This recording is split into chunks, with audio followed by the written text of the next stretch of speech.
Hello everyone. I'm here to talk to you today about the Palace of Westminster, the buildings where the Houses of Parliament meet in London. For some background, in the 8th century, before the palace was built, there was a church dedicated to St. Peter constructed on the site. In the 10th century, that church was adopted as a royal church. King Canute, this guy pictured over here, started building on the site in the 11th century, and St. Edward the Confessor, the second to last Saxon monarch, began construction on Westminster Abbey right next to the growing palace lot later in the 11th century. A pivotal part of the Westminster Palace is the St. Stephen's Chapel. Construction of the chapel began in 1292 under Edward I, with Edward II and Edward III continuing and finishing the project respectively. Thousands of people worked on this chapel by the time it was completed, and a lot of money was spent. So much so that Edward II had to pause work on the chapel because funding ran out. This was not an uncommon occurrence, as the chapel took 71 years to be completed. The chapel consisted of 2 stories with 3 chapels, 2 at ground level and 1 above the others, shown here, as a 3D reconstruction of what the chapel might have looked like. This upper chapel was used exclusively by the royal family and couldn't even be entered through the lower story. From before construction was finished until 1548, the chapel was also home to a college. After this college dissolved, Edward VI gave the chapel to Parliament. The space was not fit for multiple hundred MPs, and the space had to be renovated multiple times to suit the needs of the MPs. In the 1690s, the architect Sir Christopher Wren oversaw the expansion of the chapel. He's pictured here on the right. And in the 1800s, James Wyatt, pictured here on the left, faced the task of adding even more space for 100 new seats.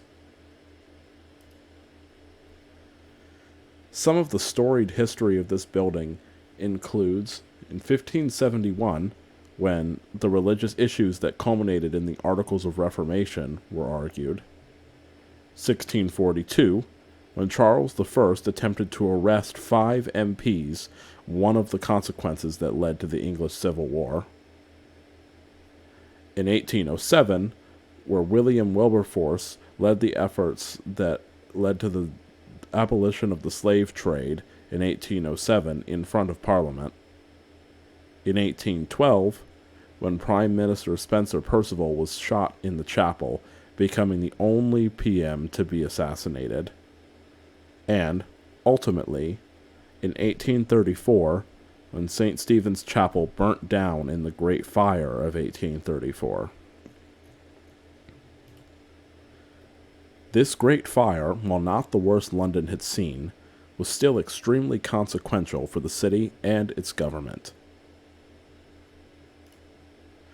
On October 16, 1834, 2 workers were tasked with disposing of a large quantity of tally sticks from an old system by burning them.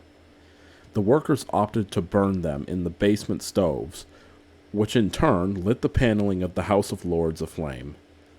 This fire quickly spread to the rest of the palace, with Westminster Hall only being spared because of people pouring water on its roof, and the Jewel Tower only because the wind direction suddenly changed in the night, blowing the fire away from the tower. St. Stephen's Chapel and most of the palace was burned down here. Miraculously, no one was killed in this fire. After the palace was severely damaged in the fire, a royal commission was appointed to decide on a style for the rebuild. The commission ultimately decided to hold a contest where people submitted designs for the new Houses of Parliament that were judged anonymously. The design that won was submitted by architects Augustus Welby Pugin and Charles Barry. Construction on the new Parliament houses started in 1840 and took 30 years and over £2 million to complete. What we see here in the modern day is the result of Barry and Puggin's design.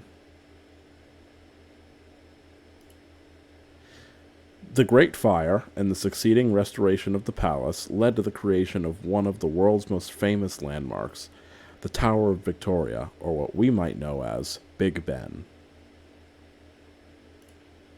Now, a clock tower was included in the original design of the palace, but the scope and size of the tower changed in the planning process to become larger and more detailed. Puggin pushed for the grand scale and for details like the symbols shown here on the right. From left to right and top to bottom, the symbols represent here the 2 white and 1 red roses, with a thistle and shamrock representing the combined kingdom of England, Scotland, and Ireland. Here, a shamrock representing Ireland. Next, a thistle representing Scotland. Then, a red and white rose representing England. On the bottom, a fleur-de-lis representing France. 6.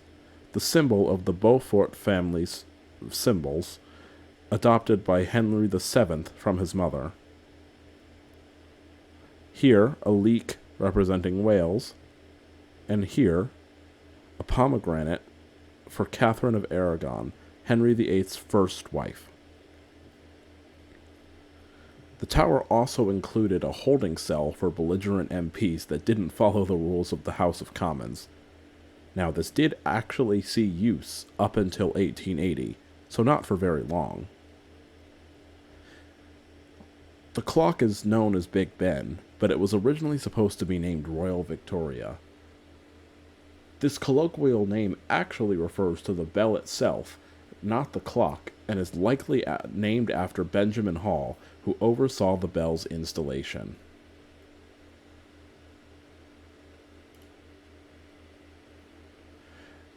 After having gone through many renovations over the years and many changes, on the right here you see what Big Ben looks like today. These storied buildings that make up the Westminster Palace hold so much cultural value to the United Kingdom and to the rest of the world, and I hope that the rest of you are as excited as I am to visit these places in person. Thank you for taking the time to listen.